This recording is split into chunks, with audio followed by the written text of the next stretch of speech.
అందరికి శరణార్థులు బాగుండ్రానల్లా హవుగాని పేనుకు పెత్తనం ఇస్తే నెత్తెంటికలన్నీ కొరిగిందట. హాగో గట్లనే ఉన్నది గీ ముచ్చటింటే. అరే గుళ్ళే అమ్మవారి సొమ్ములన్నీ భద్రంగా ఉంచుమని గుడికి ఈవోన్ చేసి అధికారం చేతిలో పెడితే ఉన్న కాడికి ముళ్ళగట్టుకున్నాడు. ఇంటి దొంగను ఈశ్వరుడైనా వట్టలేడు అంటారు కదా. కానీ గిడ పక్క బొండలే దొరికించుకున్నారనుకో రాదుర్రి. ఆంధ్రల సత్యసాయి జిల్లాల గంగమ్మ గుళ్ళ ఈవో చేసిన ఉద్దారకం చూస్తే ఇక మీరేమంటారో చూడుర్రి.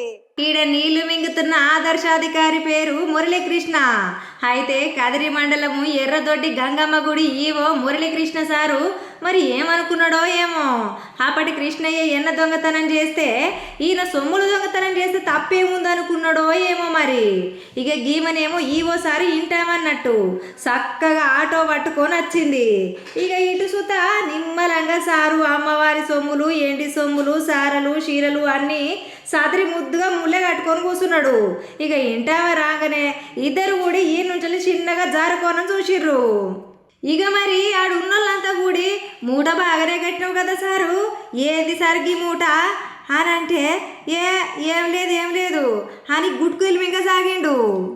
అరే గట్లా అడుగుతారేందుల్లా, గివి భక్తులు తెచ్చిన ఏంటి వస్తువులు ఒట్టేటివా గట్టివా చూసి అటు నుంచి అటే బ్యాంకులో పెట్టొస్తానని తీసుకుపోతున్నా అని నీళ్ళు మింగు కూడా చెప్పిండట.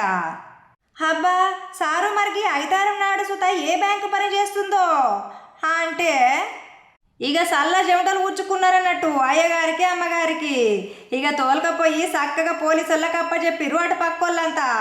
అబ్బరే బాబురే మంచి ఆదర్శ దంపతులే పాండ్రి అనబట్టిరికి ముచ్చటినోళ్ళంతా.